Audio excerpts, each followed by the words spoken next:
오늘 우리에게 주신 하나님 말씀은 마태복음 26장 59절에서 68절까지의 말씀입니다. 대제사장들과 온 공회가 예수를 죽이려고 그를 칠 거짓 증거를 찾음에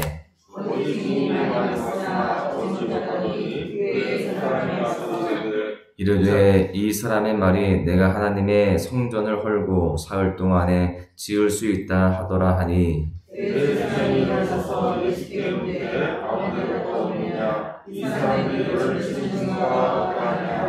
예수께서 침묵하시거늘 대제사장이 이르되 내가 너로 살아계신 하나님께 맹세하게 하노니 내가 하나님의 아들 그리스도인지 우리에게 말하라.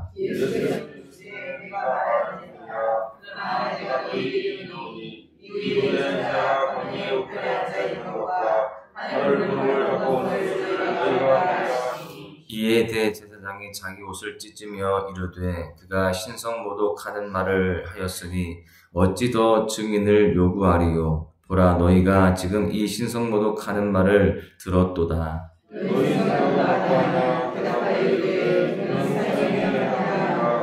이에 예수의 얼굴에 침 뱉으며 주먹으로 치고 어떤 사람은 손바닥으로 때리며 이르되 그리스도야, 우리에게 선지자 노릇을 하라. 너를 친 자가 누구냐 하더라. 아멘. 할렐루야. 고난의 십자가를 바라보면서 믿음으로 하루를 시작하는 여러분 모두에게 오늘도 십자가의 은혜가 감격이 되고 기쁨이 되어서 그 힘으로 승리하는 하루가 되시기를 주님의 이름으로 간절히 축원합니다. 삶 속에서 우리는요 늘 승리를 꿈꾸면서 살아갑니다. 저마다 원하는 승리의 모습은 다 다르겠지만 누구도 패배자가 되기를 원치 않는다는 것이죠. 승리하고 잘 되어지고 또 성공하기를 원한다는 겁니다. 스포츠 같은 경우는요 승리를 하는 데 있어서 필요한 요소들이 있습니다. 좋은 작전이 필요하고요. 좋은 선수가 필요합니다. 그리고 상대방에 대해서 철저히 분석하는 그러한 분석도 필요합니다.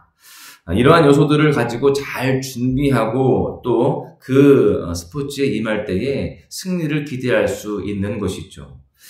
스포츠뿐만이 아니라 인생에서도 마찬가지입니다. 승리하기 위해서는요, 여러 가지 승리 요소를 분석하고 그 승리를 위해서 노력을 해야만 합니다. 여러분, 우리는 우리 인생에서 싸움을 싸우고 있습니다. 어떤 그런 상황들 속에서 우리는 이기기 위해서 몸부림치고 있다라고 하는 것이죠. 특별히 우리가요, 알아야 할 것은 세상에서의 싸움과 비교할 수 없이 너무나 중요한 싸움이 또 있다라고 하는 사실입니다. 그것은 바로 영적인 싸움입니다.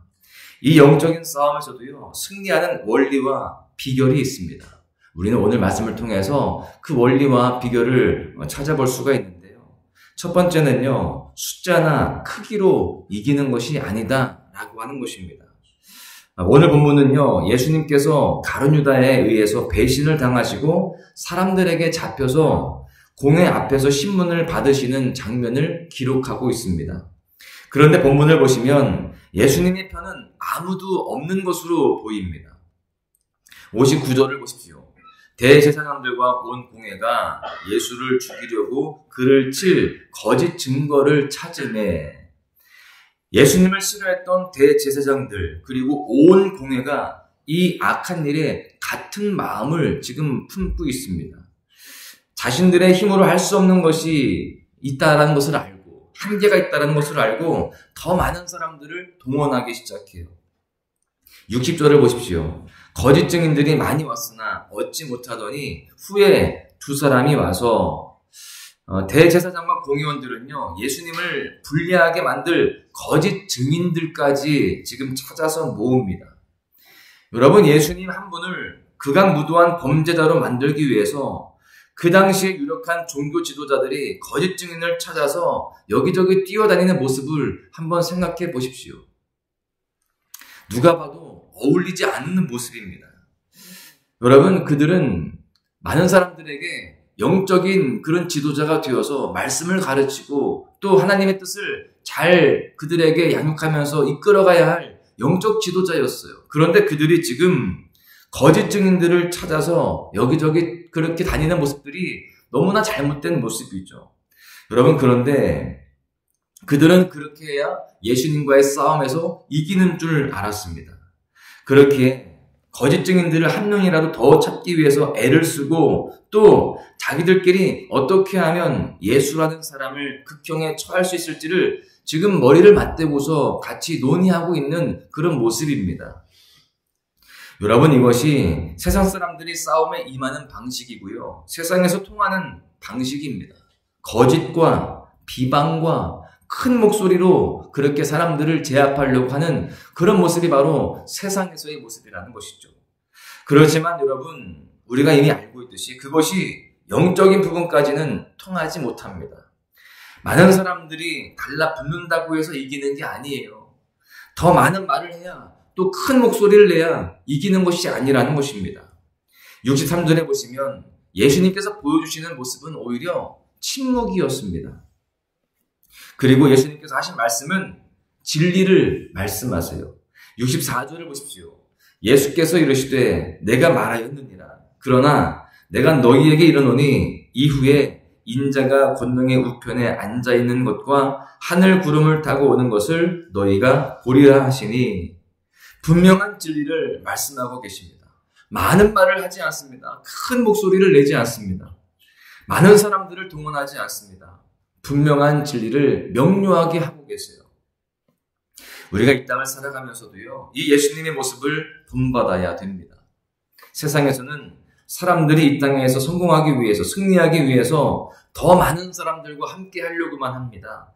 자신들의 세력을 키우려고 합니다. 경우에 따라서는요, 거짓인 줄 알면서도, 그것이 죄악된 것인 줄 알면서도 그렇게 악한 일을 꾸미기도 하고 그러한 상황들에서 동조하기도 하는 것입니다. 그때 우리는요, 예수님을 따라서 침묵할 때 침묵하고요, 또 꼭 해야 할 말은 할 수 있는 그러한 믿음의 모습들이 되어야 하고요, 담대한 사람이 되어야 됩니다. 여러분, 많은 숫자나 크기가 아니라 진리로 승부할 수 있어야 된다는 것입니다. 세상의 방법이 아니라 하나님의 방법으로 살아가는 그런 모습들이 되어야 되는 겁니다. 여러분, 우리는 숫자나 크기로 승부하겠다라고 하는 생각을 버려야 됩니다. 아무도 지지하지 않고 조롱한다고 해도 진리를 붙들고 나아가야 됩니다. 그럴 때 우리도요, 최후 승리하게 되는 줄로 믿습니다. 두 번째는요, 예수님 자체가 진리이시다라는 사실입니다. 사람들의 신문 앞에서 예수님께서는요, 진리를 말씀하십니다. 그에 대한 대제사장의 반응이 무엇인가를 보니까요, 65절을 보십시오. 이에 대제사장이 자기 옷을 찢으며 이르되 그가 신성모독하는 말을 하였으니 어찌 더 증인을 요구하리요. 보라, 너희가 지금 이 신성모독하는 말을 들었도다. 예수님께서 말씀하신 진리를 여러분, 그 당시 하나님께 직접 제사를 드리면서 가장 최고의 종교인으로 추앙받던 대제사장이 이해하지 못해요. 그 진리를 깨닫지 못합니다. 누구보다 먼저 분별하고 깨달아야 할 그 대제사장이 알지 못합니다. 진리 자체이신 예수님께서 바로 앞에 계신데도 그 예수님을 알아보지 못하고 또 그분의 진리의 말씀을 깨닫지 못합니다. 오히려 그 예수님을 신성모독하는 대역 죄인으로 생각하고 또 그렇게 몰아가고 있습니다. 그곳에 모인 다른 사람들도 마찬가지였어요. 66절에서 그는 사형에 해당한다라고 다른 사람들과 이야기하는 것을 볼 수 있습니다. 여러분, 결국 대제사장은요, 예수님께서 신성모독을 한다라는 그러한 이 입장이 공식화가 되어지니까 예수님을 본격적으로 조롱하기 시작합니다. 67절에서 68절에 보십시오. 이에 예수의 얼굴에 침뱉으며 주먹으로 치고 어떤 사람은 손바닥으로 때리며 이르되 그리스도야, 우리에게 선지자 노릇을 하라. 너를 친 자가 누구냐 하더라. 여러분, 그들은 지금 신성모독한 범죄자를 조롱하고 또 심판하고 있다라고 생각하고 있지만, 여러분, 그 누구도 할 수 없는 신성모독을 자신들이 직접 하고 있는 그러한 상황입니다. 하나님이시고 하나님의 아들이신 예수님의 얼굴에 침을 뱉고 있습니다. 주먹으로 치고 손바닥으로 때리기도 하고요, 누가 때렸는지 맞춰보라고 그렇게 조롱합니다. 여러분, 이들의 행위는 결코 용납될 수 없는 엄연한 신성모독입니다. 왜 그들의 행위가 신성모독일까요? 예수님께서는요, 하나님이시요 하나님의 아들이시기 때문에 그렇습니다. 예수님께서 진리 그 자체이시기 때문에 그래요. 요한복음 14장 6절에 보시면 예수님에 대해서 길이요 진리요 생명이다 라고 말씀하십니다. 우리는 진리이신 예수님을 따라야 할 줄로 믿습니다. 그리고 예수님께서 진리이시기 때문에 핍박을 당하셨던 것처럼 우리도 진리의 편에 서 있기 때문에 때때로 핍박을 당할 때도 있을 것입니다. 여러분, 그럴 때 우리는 주님이 가신 그 길을 묵묵하게 또 순종함으로 또 믿음으로 잘 걸어가야 할 줄로 믿습니다. 오히려 기쁘게 감당할 수 있는 삶이 되어야 할 줄로 믿습니다. 여러분, 그것이 끝내 승리의 길임을 믿고 잘 그 길을 걸어가야 되는 것이죠. 성도들은요, 대세를 따르는 것이 아니라 진리를 따르는 사람이 되어야 됩니다. 지금 많은 사람들이 이 시대의 유행과 흐름을 파악하고 또 그 모습으로 살아가려고 애를 씁니다. 그러나 우리는 이 대세를 따르는 것이 아니라 주님의 진리를 분명하게 깨닫고 분별하고 그 진리를 따를 수 있는 삶이 되어야 됩니다. 그 길이 바로 믿음의 길이고 승리의 길임을 우리는 분명히 알아야 되는 것이죠. 여러분, 밤에 바닷가를 가면 물고기 잡이 배가 바다에 많이 떠 있습니다. 제가 제주에 있을 때 밤에 바닷가를 보면은요, 오히려 바다가 환합니다. 한치잡이 배, 갈치잡이 배들이요, 얼마나 많이 떠 있는지 몰라요. 여러분, 그런데 그런 배들이 아무리 칠흑 같은 어둠 속에 있다 할지라도 그 배들은요, 안전하게 다 항구로 잘 들어옵니다.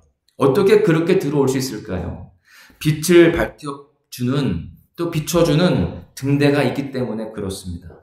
우리 인생도 완전한 진리요 빛이신 예수님을 따라간다면, 그것을 우리의 길이요 진리요 생명으로 우리가 알고 믿고 따라간다면 우리는 안전한 길을 가게 되어지고 바른 길을 가게 되며 승리를 얻게 될 줄로 믿습니다.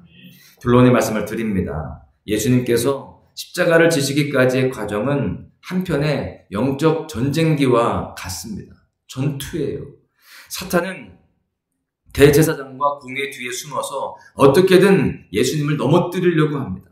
더 많은 숫자로, 더 많은 말로, 더 큰 목소리로 그렇게 압박합니다. 그때 예수님께서는요, 침묵하시다가 진리로 승부하셨습니다. 그것으로 인하여서 조롱도 받으시고 더 핍박도 받으셨지만 그것이 진리로서 받아야 할 마땅한 고난이기도 했습니다. 그리고 그것이 우리 인류를 살리는 그러한 길이기도 했습니다. 그렇게 주님은 끝까지 승리하셨습니다. 여러분, 진리 자체이신 예수님께서는 다른 세상의 것을 섞은 것이 아니라 오직 진리로만 승리하셨고 또 그 사명을 감당해내셨습니다. 그리고 모든 백성들을 살리는 그 열매를 맺게 되시는 것이죠. 여러분, 우리도 이 시간 함께 말씀을 듣고 또 그 말씀을 새기고 있는데 그 진리를 가지고 우리가 삶을 살아가야 할 줄로 믿습니다. 그 진리로 세상에서 승부하며 진리 자체이신 예수님만을 따라가야 됩니다. 그 십자가 붙들고 살아가야 할 줄로 믿습니다. 오늘 하루를 살아갈 때에도 그 진리 안에 거하면서 믿음의 여정을 걸어가시기를 바랍니다. 세상의 대세가 아니라, 세상의 흐름이 아니라, 유행이 아니라 우리가 오직 진리의 말씀 가운데에 순종하고 그 가운데 믿음의 길을 감으로 인하여서 승리하시기를 주님의 이름으로 간절히 축원합니다.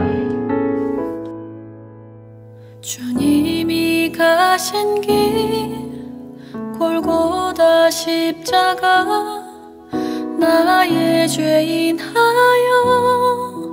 홀로 가신 길 걸음걸음마다 흘리신 그 피가 나의 더러운 죄 사셨네. 상한 나의 마음 지친 나의 영혼 주님의 십자가 회복하네. 주님의 그 피가 나를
십자가